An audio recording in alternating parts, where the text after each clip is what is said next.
संकल्प क्यों करते हो? पता नहीं शाम तक जीवित रहें कि ना रहें, हमें भरोसा नहीं, तो हम संकल्प क्यों करें? भाई मैं ये करूंगा, ये संकल्प तो वो करे जिसको कल का भरोसा हो। अपने लोग तो ऐसे मृत्यु लोक में है कि अगले सेकंड का भरोसा नहीं। तो ऐसी प्रार्थना करनी चाहिए कि हे प्रभु, यदि आपने मुझे जीवन दिया, सामर्थ्य दिया, समय दिया, तो ऐसी हमारी भावना बन रही कि हम 108 परिक्रमा कर लेंगे। अगर नहीं समय, नहीं शरीर सामर्थ्य रही, तो हम एक को नहीं करेंगे, तो कोई अपराध नहीं लगेगा। अगर संकल्प ले लिया कि अब 108 करेंगी, तो अब करना चाहिए। फिर देखो, संकल्प पूरा करना चाहिए। तो अभी जान तो शरीर में है ही, तो संकल्प के लिए फिर उसी कार्य में लगा जाता है। पर हम सबसे प्रार्थना करते हैं संकल्प ना लिया जाए।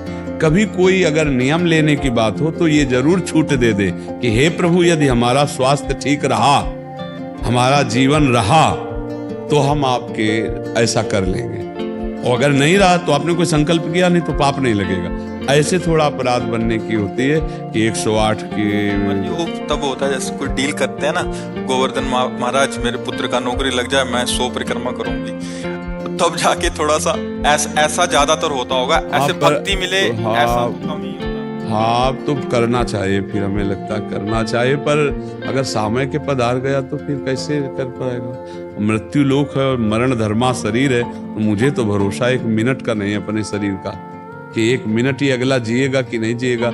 इसीलिए संकल्प विकल्प करने का अधिकार ही नहीं है। पता नहीं शाम तक जिएंगे, क्यों भाई? पक्का है किसी को? पता नहीं शाम तक जिएंगे कि नहीं, तो क्या संकल्प करें? हमें तो यही कि प्रभु जैसे चलावे वैसे चल रहे।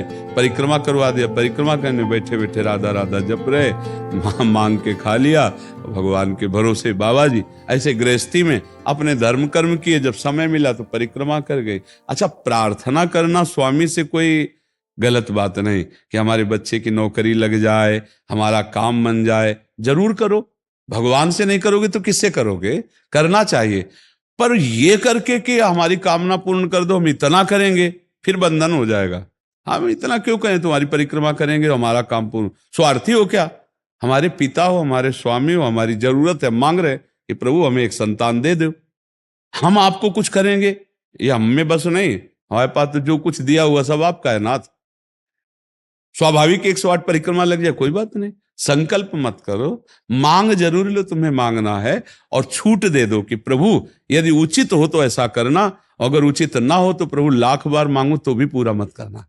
ये भक्तों की मांगे होती हैं, ये सत्संगियों की मांगे होती है कि नाथ मेरी आवश्यकता तो है, पर अगर आपको उचित लगे तो आप दे देना, और अगर उचित ना लगे तो मेरे मांगने पर भी आप ना देना। ये जब ये बात बनी रहती है कि जितना नाम जप होना चाहिए उतना नहीं होता, उतना, ये बात तो हमारे में भी है।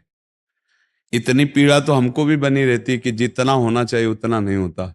इतनी पीड़ा हम अपने गुरुदेव भगवान में भी देखी। एक दिन उन्होंने कहा क्या बताएं, जीवन निकल गया, छक के नाम जपने को नहीं हुआ, रात दिन मंत्र में नाम में लगे गए, रात दिन 10 वर्ष समीप रह के सेवा में रहे। तो देख, बोले क्या बताऊं, पूरी जिंदगी निकल गई, छक के नाम जपले को नहीं मिला।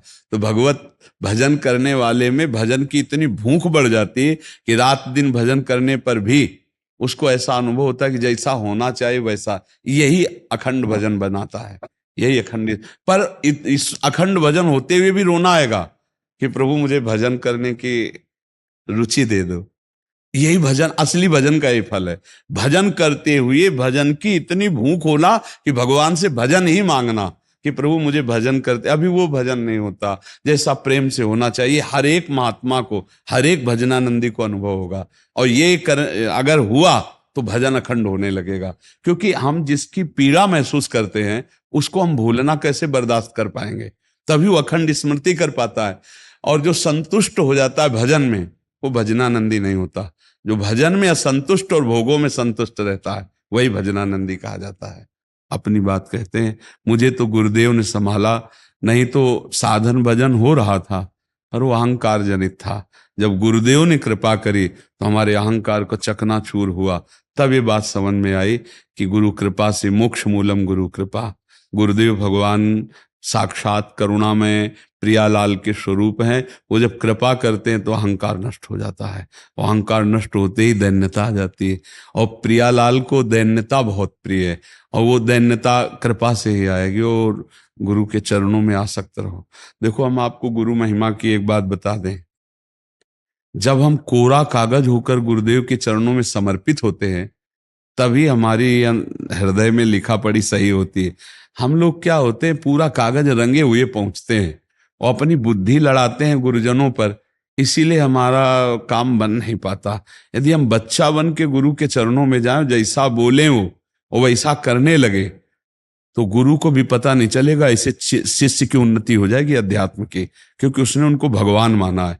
देखो, एक हम प्रसंग कई बार सुना चुके हैं, एक उड़िया बाबा ने सुनाया था प्रसंग कि एक बंगाल के भगत के मन में आया कि मैं गुरु बनाऊं, तो एक प्रसिद्ध थे काली के उपासक, उनके पास गए, और वो मदिरा पीते थे, वो जानते नहीं थे, वो मदिरा पिए हुए बैठे हुए थे।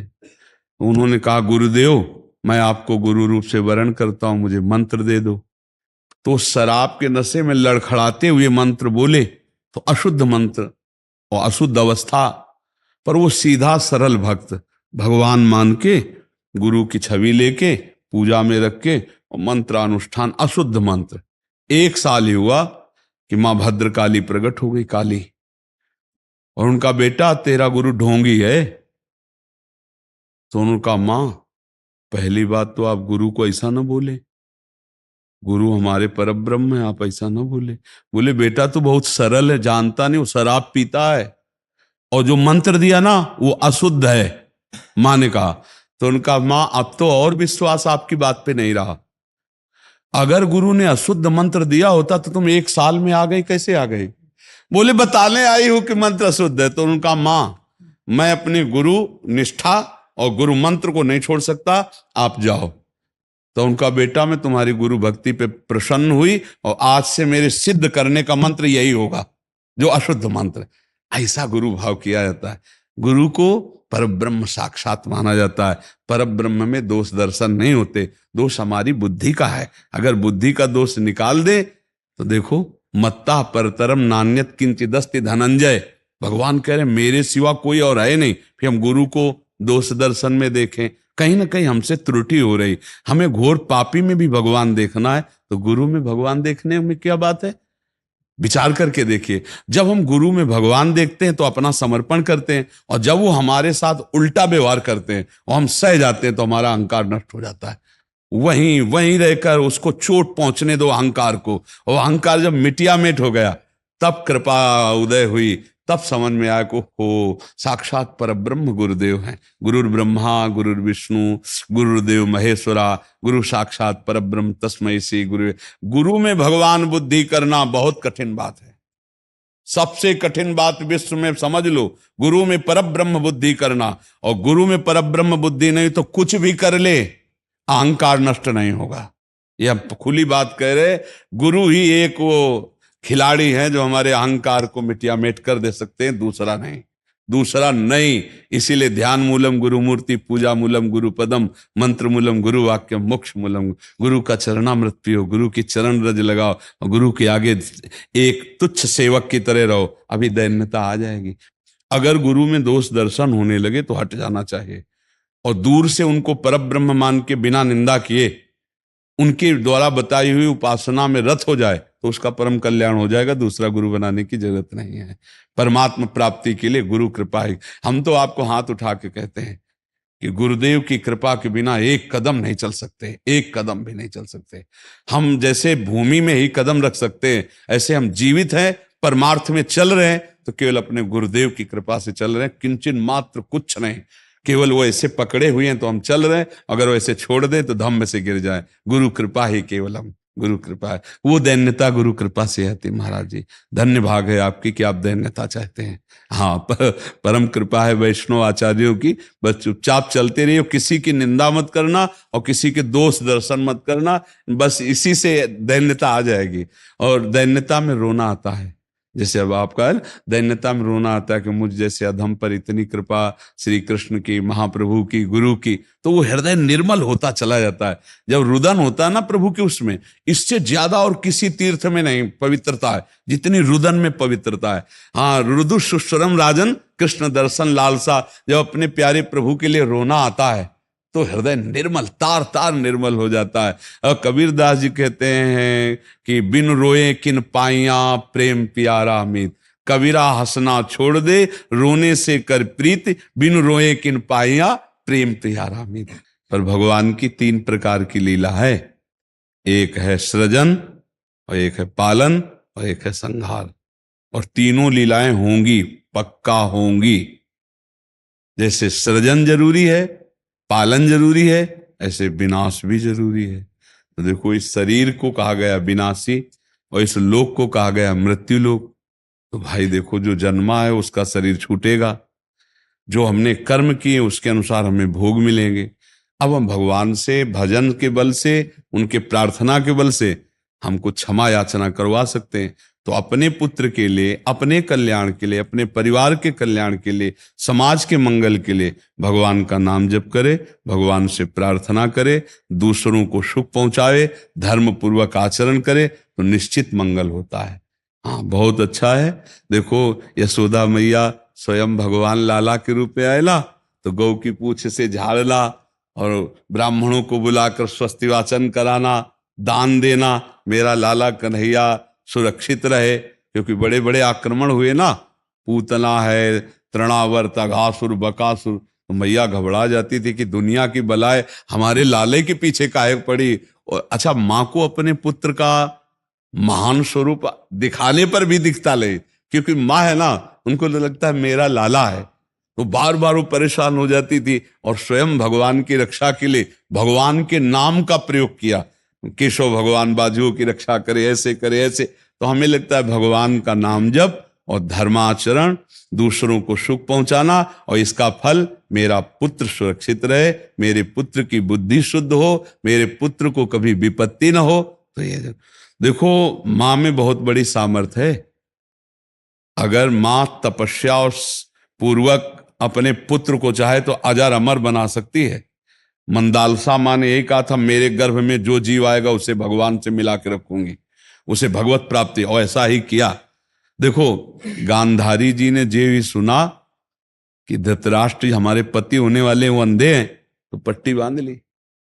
जब ये समय आया कि अब युद्ध होगा ही पक्का, तब गांधारी जी ने कहा, बेटा मैं तुम्हें बहुत प्यार करती हूं, तू मेरा बेटा है, पर भीम के सहयोगी श्री कृष्ण तू मारा जाएगा, इसलिए जा, तू नग्न होकर मेरे सामने आ जा, मैं पट्टी खोलती हूं, तेरा शरीर वज्र का हो जाएगा, मृत्यु ही नहीं होगी तेरी। अब भगवान तो भगवान ही है। अब वो आ रहे थे नंग धड़ंग दुर्योधन, तो भगवान ने देखा उनका, अरे यार तुम इतने बड़े होकर बच्चों की तरह नंगे घूम रहे हो। तो उनका माँ ने कहा, जब बच्चे हो कम से कम कमर तो ढक लो इतना। ओ ऐसे पत्ता लगा के ऐसे, गांधारी ने जी ही आंख खोले ऐसे दे, उनका ये पत्ता क्यों लगा लिया? उनका, माँ तुम्हारे सामने नंगा कैसे आऊं? अरे उनका, धोखा कर दिया तूने। अब जितनी दृष्टि मेरी पड़ गई, तेरा शरीर वज्र का हो गया, गदा या किसी भी प्रहार से नष्ट नहीं होगा, लेकिन तू कमर से मारा जाएगा। यही से कमजोर हो गया। क्योंकि और भगवान अपने भक्त का प्रण पूरा करवाने के लिए, जब द्रौपदी को दिगंबर करा रहा था ना, ये सभा में लाख जंगा ठोक रहा था, तो भीम ने यही प्रण किया था, इसी जंगा को तोड़ूंगा। अगर भगवान भक्त की वचन रक्षा ना करते और वो पूरा वज्र का शरीर हो जाता तो तोड़ नहीं पाते। इसीलिए भगवान ने, तो माँ में कितनी सामर्थ्य है। आप देखो, अधर्म युक्त चल रहा है, लेकिन मेरा बच्चा सुरक्षित रहे, आंख की पट्टी खोली, पतिव्रता, तो वज्र का शरीर कर दिया। तो आप अपने पुत्र को अजर अमर अविनाशी बना सकते हैं, साधना और भजन के प्रभाव से। नाम से परम गति होती है। राधा नाम का एक हमने पद सुनाया था, अगर सत्संगी जन होंगे, रोज सत्संग सुनते होंगे, सुनो, राधा नाम है जीवन हमारा, राधा नाम प्राण आधार है। ये पूरा पद, राधा नाम ही हमें प्रेम में निकुंज में पहुंचाएगा। आखिरी पंक्ति है, निकुंज तक पहुंचा देगा राधा नाम। तुम्हें चिंता नहीं करनी। राधा